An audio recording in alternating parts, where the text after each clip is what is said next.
All right, ladies and gentlemen. Be honest, I don't even know what episode of the podcast it is. I think it's 32 or 33. But we have a fantastic guest tonight, Joshua Chen, World Junior champ and Harvard swimming commit. Thanks for joining us. Yeah, no problem. It's awesome. So, one of the reasons I reached out to you is because I saw your relation to Iowa. I Yes. live in Iowa right now. I go to school in Cedar Falls at the University of Northern Iowa. But I saw, so were you born in Iowa or did you move to Iowa? Kind of tell us the backstory behind that? No, so I was born actually in Pennsylvania. I've been kind of all over the country, Okay. but I've lived the most of my life that I can remember in Iowa. And Okay. that's kind of all that matters. I mean, obviously I some of my childhood I was in Texas actually. Okay. Some of it I was in Pennsylvania, but most of what I remember, like middle school, high school, I was all in Iowa. So I consider myself an Iowa kid There we still. go. That was my question. I was like, do you consider yourself an Yeah. Iowan? So talk a little bit about kind of your general thoughts on the state of Iowa as someone that's moved around a lot. Um, do you like it better compared to other things? Not as much. And talk about swimming in Iowa. How would you describe like the swimming culture of Iowa to someone that doesn't live here? Let me think about this. Obviously, there's not many people. You can easily see that. And I guess purely statistically, the it's not as fast as say maybe Texas or California or some of those big hotter countries. But I found a really good community in where I lived.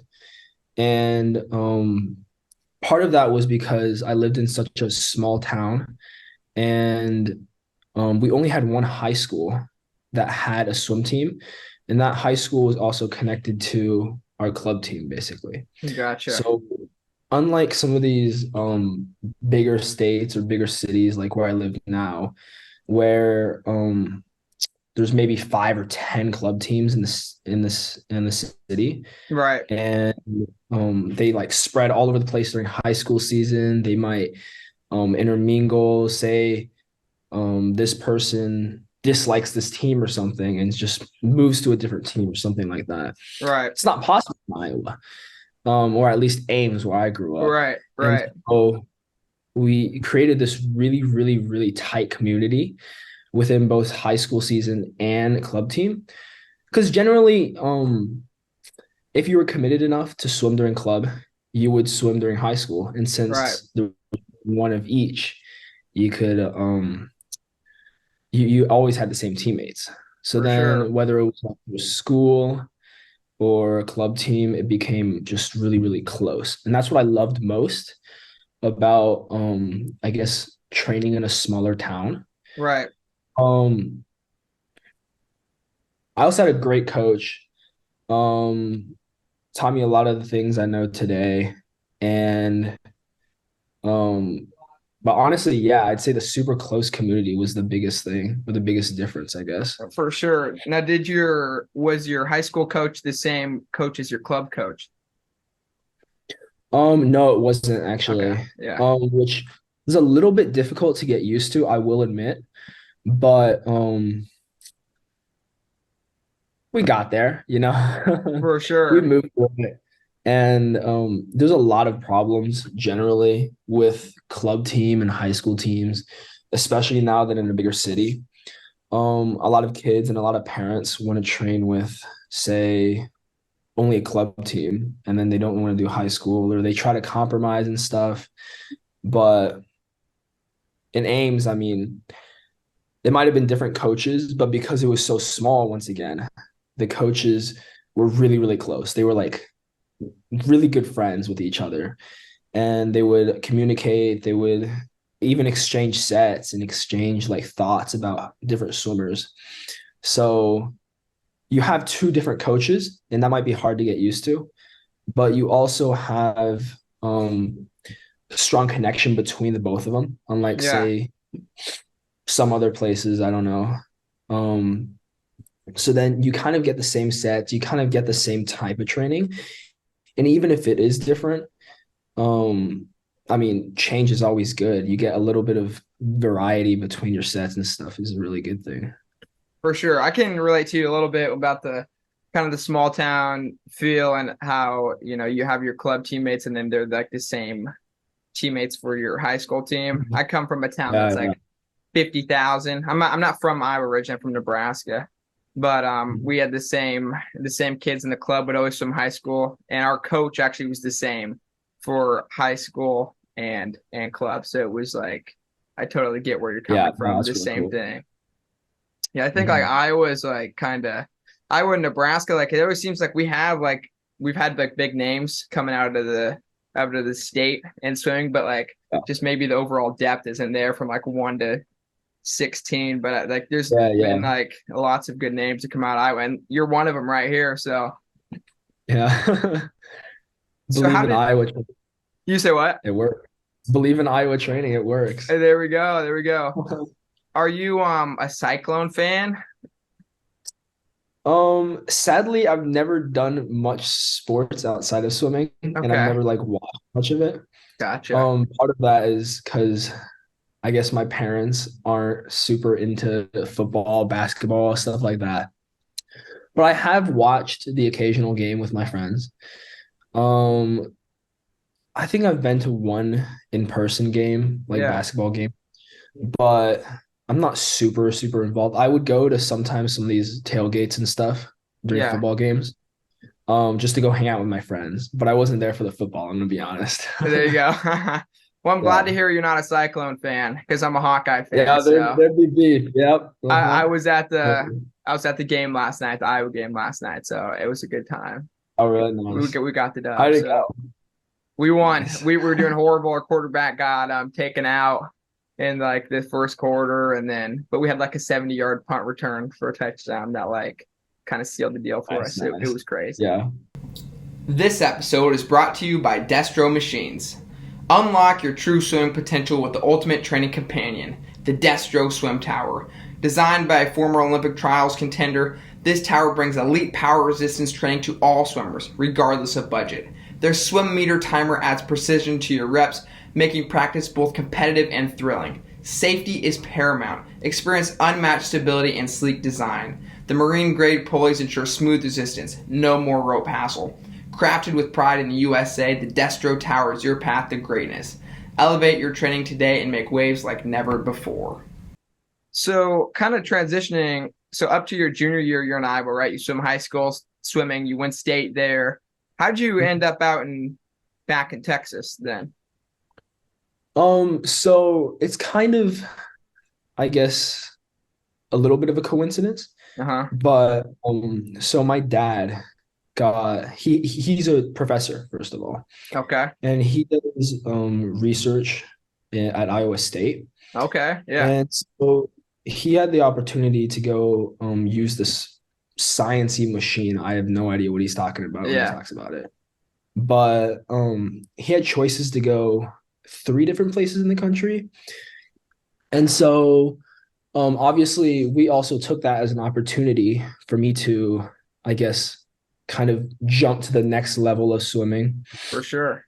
and kind of reach for a goal senior year and especially Olympic year. Mm-hmm. And so we looked around for different clubs and stuff, and we chose to land in Dallas for two reasons. So the first reason is um we had lived here before, actually. So Okay. I mentioned earlier that I've lived in Pennsylvania, in Dallas. And so I think when I was like maybe four, I can't confirm that, but when I was really young, Yeah. I moved from Pennsylvania to Dallas, Texas. And I've lived here for a couple of years, maybe like 5 or 6 years. And so we know the area really well. We know the supermarkets. We know kind of some people around here too, and we have some family friends here. And then so it was a good place to kind of be familiar with. And then the second reason was because um, my mom was doing some digging and she found um, a coach that really specialized in the kind of training I really needed. Yeah. And so just off on a tangent real quick about kind Yeah. of my swimming. I've always been more of a endurance athlete. And if you ever seen my swims maybe at Worlds or something, you see that I had a 2 second differential. I mean, I back half the crap out of that race, right? And that's always been kind of my thing where Yeah. I have good efficiency in the water, I have some good technique, and I have good endurance, but I've never found the ability to just get into it, just like have a lot of explosiveness, um, and just like sprint a 50 or sprint a 25 really, really quickly. Right. And so my short course as a result has always been kind of lacking compared to my long course. Um, and so back to what I was talking about, this coach that I'm training with now, my mom would dig some digging around and he found Coley Stickles.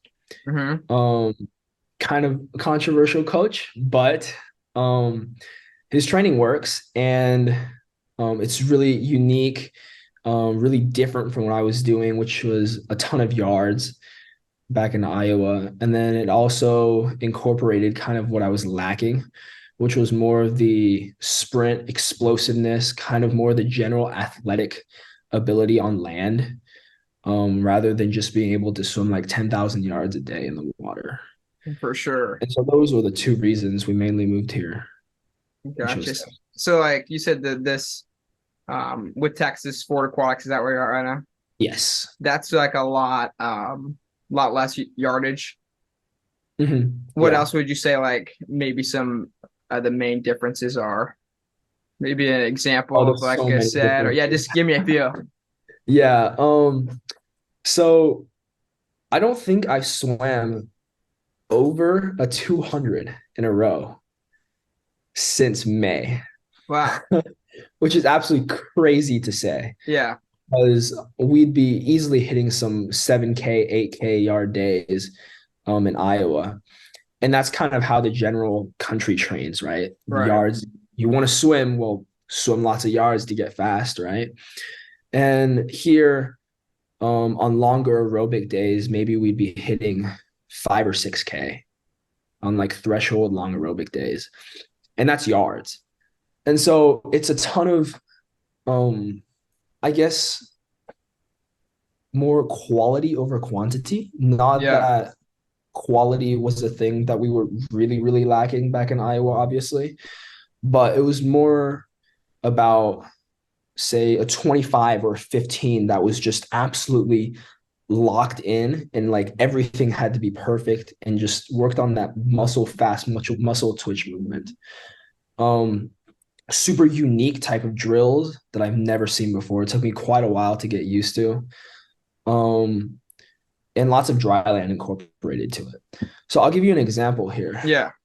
I think we did this last week where it was a power day and we would do um, some chords, like two chords, triple wrapped on the blocks, and then come back. And then it was like slide over a lane into this weird contraption he had made on the lane lines, a slingshot. And then where you would slingshot into the wall, come back a little bit, slingshot back into the wall, and then turn and then go under it. And then get out of the water, do a running dive with some underwaters, get out, and then we have a turf next to our pool where we'd like jump out of the water, 20 jump rope, do some TRX dryland stuff, run down the turf, run back, do some maybe somersaults and stuff, and then that'd be a circuit, right?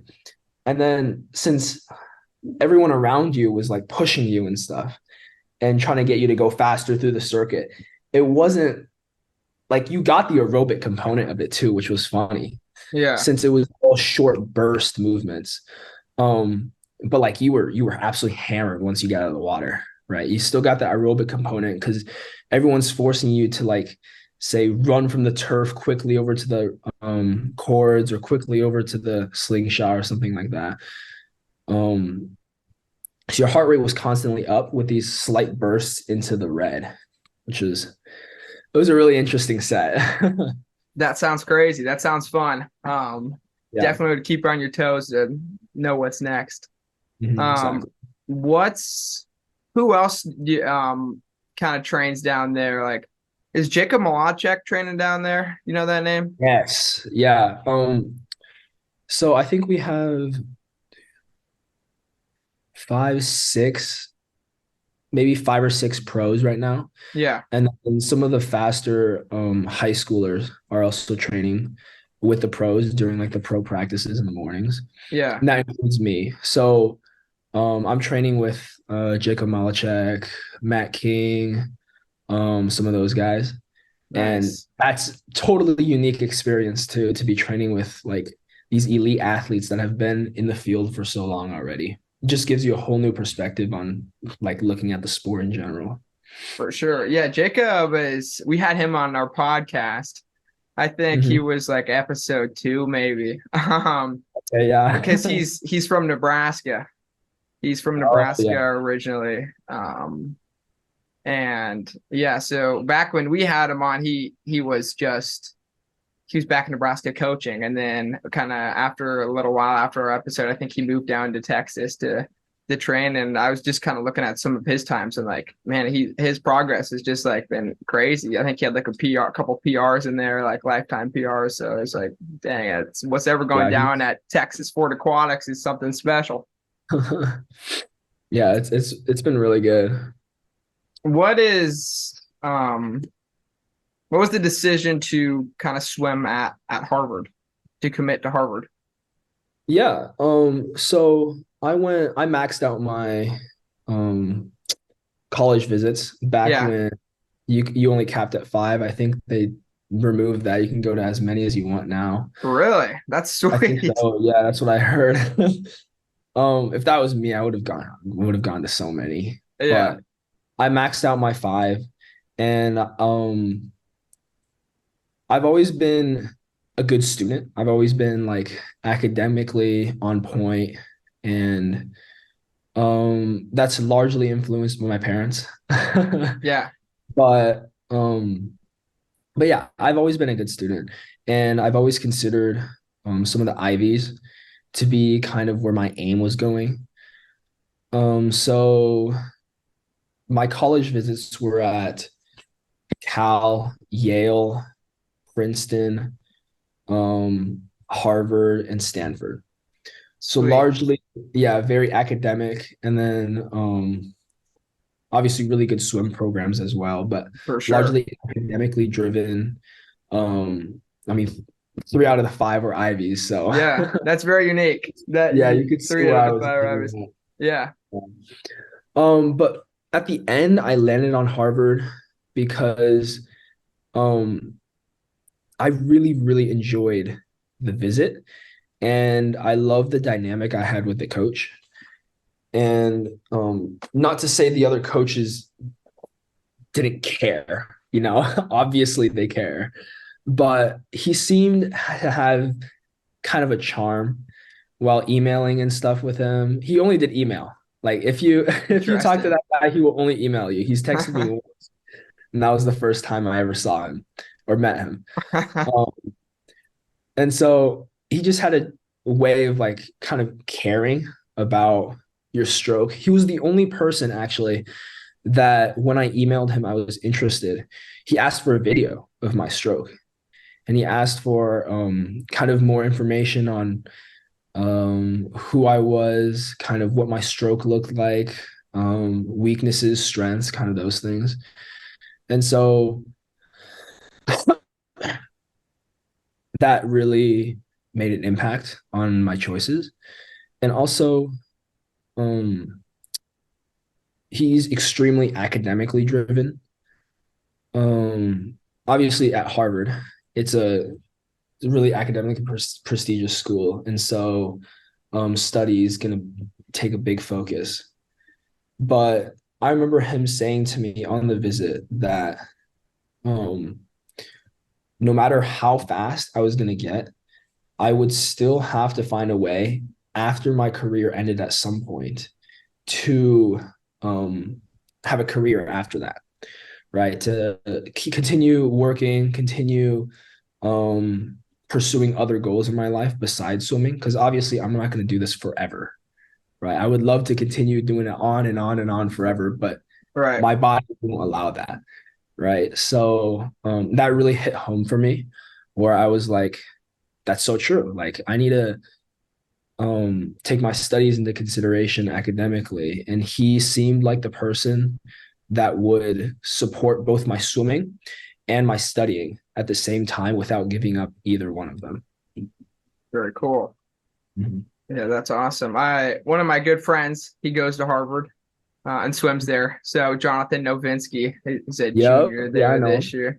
There we go. So we grew up like half a mile or maybe a mile apart. And Mhm. yeah, so That's really cool. right when I went up there, let's see, a couple of years ago, and I watched one of his meets. So Harvard is a crazy That's place, really cool. Yeah. pretty cool. Well, let's talk about Worlds. First off, congrats on the World Championship. That's freaking hype and pretty awesome. Incredible Thank you so achievement. much.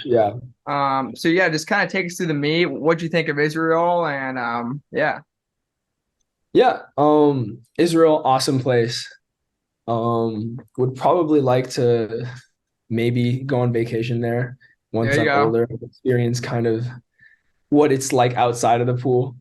Cause as pretty as it was, we never really got to go outside that much. We were kind of just transported between hotel and Mm, pool, hotel and yeah, pool. Yeah. Um, but absolutely gorgeous view from the hotel we were stayed at. And man, I was tempted to go out and like go on the beach and stuff, but I mean, rules are the rules. We weren't allowed to go out. yeah, But um it was a super unique experience, obviously, Worlds.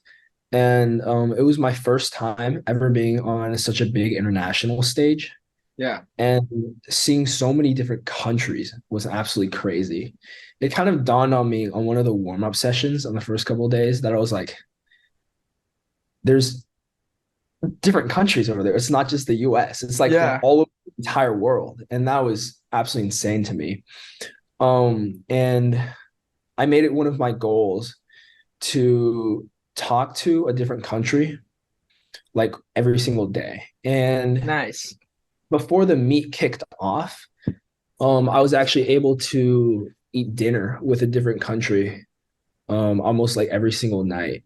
And that was a really cool experience to just um, see a culture outside of maybe just the TV you sometimes watch and get to experience kind of like what their training is like, what they're doing, and like how different.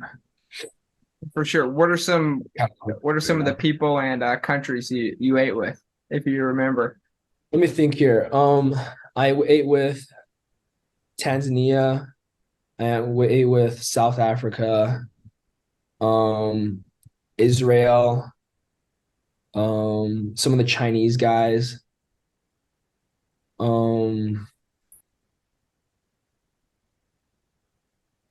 I don't remember outside of that. I talked to some of the Australians, Korean guys. Um,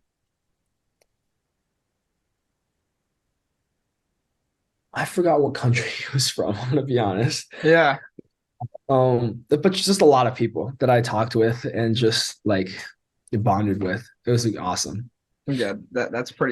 That's an awesome experience, and that's cool. You went out of your comfort zone and kind of met a lot of people. I always remember that. Mhm. What is Talk a little bit about the swimming. Talk about that 100 breaststroke, kind of maybe prelims, semis, finals. Yeah. Um, I don't remember any of the races. Like that was the first thing I told my parents when I got back. I was like, man, I wish I could remember those races, but that adrenaline rush just deletes your memory.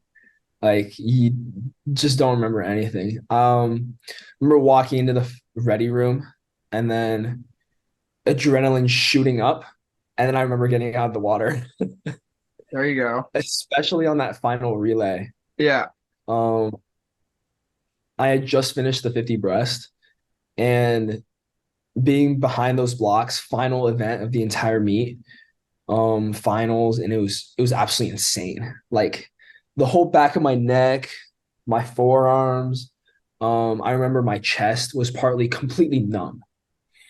Like you get that feeling when you lay on your arm for too long and it's all like Yeah. jittery. Yeah. I Yeah. hard to describe. It's hard to sleep. Yeah, it was like that, except like my entire upper body felt that way.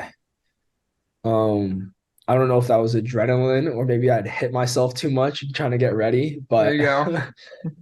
it was amazing. Um, and just that team energy I had never felt before.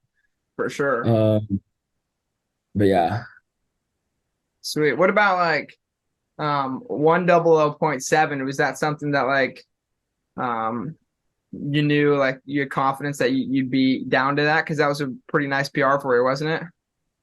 yeah. Um, Let me think here.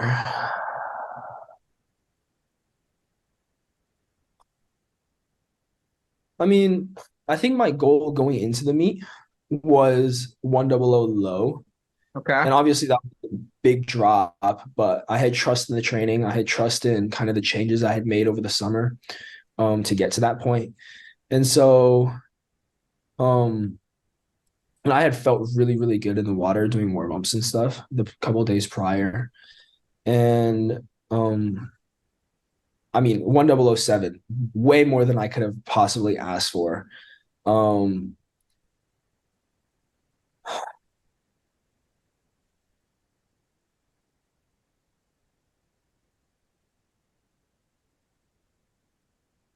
Obviously I don't want to say I wanted more because like I want to feel um gratitude for what I had already accomplished. I've already accomplished. But I would have obviously loved to get under the minute mark. That was kind of where my heart sat at the entire time. But um I think there's plenty of things to improve on in the race. And I think there's um lots of things that could have impacted kind of those just those tiny little changes I could have made and learned throughout the meet. For sure. What are maybe a couple things like after you rewatched it or something and say, oh, maybe I Yeah. could have gotten a little bit from there. Yeah. So going back to what I was saying before, explosiveness, like my starts, if you watch the race, especially on the 100 finals, I came out of the water probably about a three-quarters of a body length behind the person who was next to me. And so I took the first 50 obviously pretty easily, and then I had to really work to catch back up. So my start, I think, could be improved greatly. And I think finals, I stuck a little bit too much to my race plan, and I went out a little bit too easily. 1007 going 29-1 on the first 50 Wow. is yeah, it's a little bit funny, right? Um, What place were you in at the first 50? Do you I was remember? sixth. You were I was sixth. sixth. Wow. Yeah. And I was sixth by quite a bit too. Yeah, Um, so I had to work to really catch back up. And so I think a lot could be improved on kind of working off of that adrenaline instead of just focusing on my race plan of going out nice and smooth, nice and easy, and coming back to hammer it. I think I could have just utilized that adrenaline, that huge rush I got, and just like went after it more. And that was kind of what I did on the relay. I was 002 with a point like 5 reaction time. okay, yeah, um and I took it out like I think 28.6 or 28.5 or something like that. right, So yeah, I think I learned from that experience. And then even looking back on the relay leg, I think there's still more things like the way I broke out, my feet hit the air on both breakouts, and kind of just little changes I can tweak before my next meets. Try for to get sure. under that minute mark, that elusive minute mark. There you go. Yeah. Well, I saw your celebration. It was kind of iconic in in the swimming community is just scrolling Twitter. Everyone's you got the double fist like kind of smashing the water. Yeah. Was that all just like heat of the moment? You're just freaking hyped. You won worlds, or like is that like a I go-to think yeah. celebration for you, or what? Mostly he in the moment. I've Sweet. never known, really thought about how I was gonna celebrate, but um, but yeah, I saw the time and I was like kicked up and then just like slammed my fist down. Yeah, And yeah, that was hype. I got up pretty high in Did the you? pictures. Yeah, my legs were surprisingly not dead, I guess, for There you me to get up go. that high. That's sweet. So what about so you win the 100. You didn't swim the 200 breast at this meet? No, I did not. Missed I missed the chance to at I think it was nationals a couple Okay. months ago. But yeah, I would have loved to swim it though. Yeah, because your best time is what, like 212? Is that right? Yeah. So that would like you would have been right in the mix Yeah. for the title for sure. I don't want to go out of my way to say it, but Yeah, I think I could have been around probably 210 for because sure. I was untapered for my 212 and it was a messy race. Yeah. Wow. Um yeah, I went out way too slow in that race. But yeah. How do you split like the 200? Like when you went 212, do you remember like what Um your first 100 was versus your second 100? let me think here.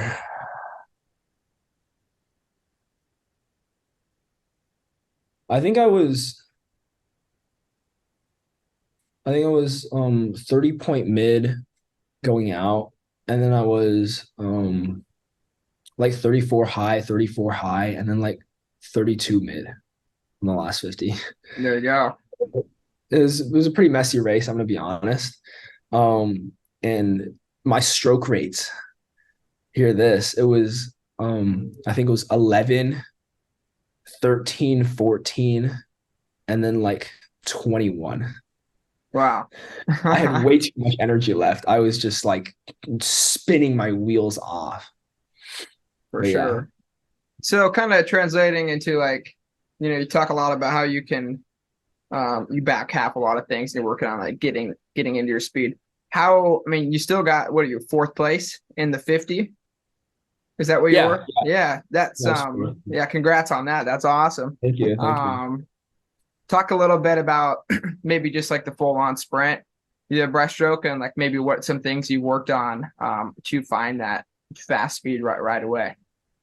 Yeah, as my coach has been drilling into my head over and over again, stroke rate, stroke rate, stroke rate, right? For the 100 breast, I was probably out like a 1.7 tempo. And then even the 50 breast, I think I was like 1.1. And most people were maybe like zero point 0.9. And I just like I physically like I try to as much as I can, and I've been working on it a lot. It's gotten so much better, but I can't get my stroke rate up. And part of the reason of that is because my kick is really, really wide and it's an efficient kick. But it's really wide and it takes up a lot of drag. So then it takes a while after I complete my pull to kick. And then that kind of causes my stroke timing to be a little off when I try to just go at my stroke rate. So I generally I'd say main the 200 breast just because I have a really good line and I can just ride that line and stay as efficient as possible without taking any strokes. And so like say that 200 breast, that summer juniors where I went 212, Yeah, I was 11 strokes out with a 30 point, which is pretty good. Compared to being say double the strokes, but only 2 seconds faster. Like what I did at Worlds, which was what, like 28-1 with like maybe 25 strokes or something like that. So I'm just the whole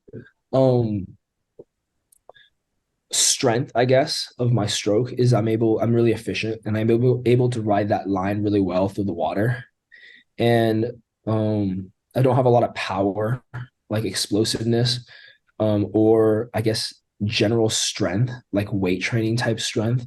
And so I'm not able to just absolutely grab the water and rip it behind me and say blast like a 26 or something in a 50 breast. Right. And so after Worlds, I came back. My coaches finally allowed me to start training weights. And so I'm doing some weight training now, easing into it. Um, Tons of power training as usual, lots of explosive and tempo trainer work. And so it's gonna get a lot better, I think. And obviously I'm still gonna play by my strengths, play by my efficiency and stuff. But I hope I can be able to sprint a 50 breast and like have kind of more linear progression towards more strokes and more and faster speed instead of kind of adding more strokes and more energy into my stroke and having the speed increase exponentially drop off. For sure. At Texas Ford Aquatics, kind of leading up to this Olympic year, are you going to be like, or and even just kind of previous year, are you like kind of mostly focused on long course throughout the year, or Yeah. do you kind of have like a full short course season you're still going to do this year, or is it just kind of you're going to focus on long course through the Olympic year? Yeah. So I'm gonna go to some short course meets, Yeah. but and I'm still training generally short course just because our pool only kind of allows that in the time. But in the mornings with the pros, I'm able to train long course. So I'm able to get, let's see, like three out of three out of how many? Like 8 practices a week. I'm able to train long course and Okay. get some good long course pace and yardage in. But meets wise, our shave taper meets, which I think there's only going to be one. So it's all training, all steam ahead for trials. But that one is probably going to be long course. And we probably aren't going to shave or taper for any short course meets at all, at least that I know of. Gotcha. Yeah. What are you like most excited about for Indianapolis? Oof, everything. Yeah. I mean, I've been to trials 2021. I had the Yeah. opportunity. I barely snuck in there with the wave one cut, and I was able to just like take that all in when I was at such a young age. And it's absolutely something I want to experience again. And hopefully competing at some of these pro meets, some of these pro series and stuff over the course of this season will give me the chance to like kind of get used to training or competing at like bigger meets with all these big names like Nick Fink and Cody Miller and these really veterans, right? So I won't be as anxious during trials, For sure. but um man, I'm looking forward to everything. Um I'm tunnel visioning through to Olympic trials. I'm like everything's just pointed towards it. Yeah. Well, that's cool that 2024 is like kind of your senior year of high school. You're able to focus on long course throughout the year because if you go swim at a if it was your freshman year of college, I mean you got the whole short course season and then you're Yeah. tapering down for NCAAs and such throughout the year. What are you focused more on one or the other event, like the 100 breaststroke versus the 200 breaststroke, or is you just train for both? Like, I think yeah, I think I'm gonna train for both probably. Um, I mean, kind of our training in general is more geared towards 100 events, I'd say, yeah, just so power and explosive based. Um, but I think I have that kind of base endurance enough for me to be able to take that 100 breast training and transfer that really, really well into 200 breast training. for sure. What do you think makes the team? What does someone have to go to make the team in the 100 and 200? Oof. Yeah, I've done my research on this. Yeah. So, 100 breast to make the team, I'd say you probably have to be like 58 low, Okay. right? Top three is probably going to be like 58, maybe like 7, 58, 6, I'd say. Yeah. It's going to be a fast event, but I think I can be somewhere around that in the 100 breast. I'm hoping to break 59 like semis or something, and then Yeah. I can try to slide in there from kind of the outer lanes and try to get in there with them. 200 breast, it'll take at least 208 to make the team, and I mean, I think I can get there, especially in the 200. For sure. Um, yeah, but 208 taped into my brain. There you go. That's height. Well, I'll be rooting you on for sure. Yeah. 208, 208.01, I think, also happens to be the world junior record. Okay. So we'll see. Let's see. We'll see if I get there. 59.01 is also the 100 breast junior record. Yep. So Wow. try to So get the are you 17 right now then? yes. I'm about to turn 18 in 1 or 2 months though, pretty soon. Gotcha. Mhm. So, okay, and then so you'd be 18 at trials. And yes, you got it all Yes. the way. Yeah, cool. That's sweet. Well, I think just to wrap it up, I got kind of some rapid fire questions. Yeah. Unless you got anything else you want to add. Um, Nothing much. Let's hear all it. right, there we go. So, favorite person you swam with? Ooh, rapid fire. Are you gonna think about it? It's all good. Yeah. Let's see here. Favorite person I've swam with.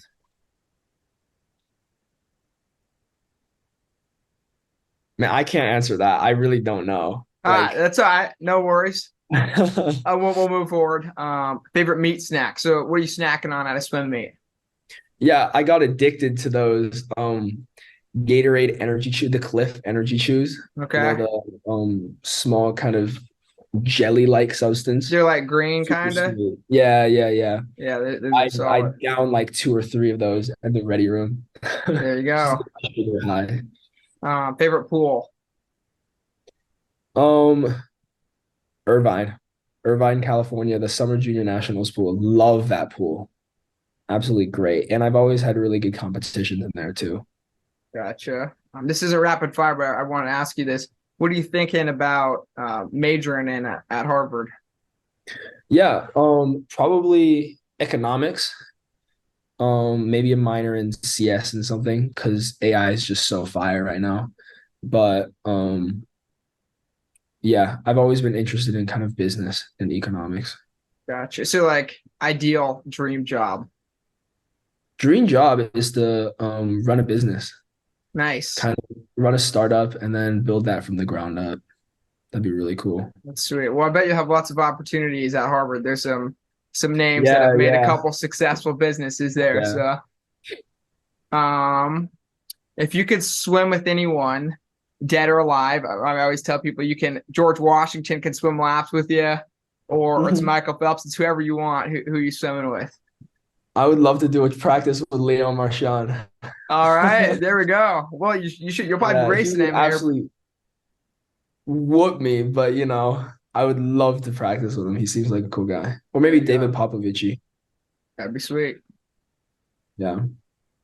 People usually get stumped on that one, so that was a good answer. Quick Rapid quick fire. response. There you go. Yeah. And then the kind of last question we ask all of our guests: what's one piece of advice you'd give to someone? Ooh.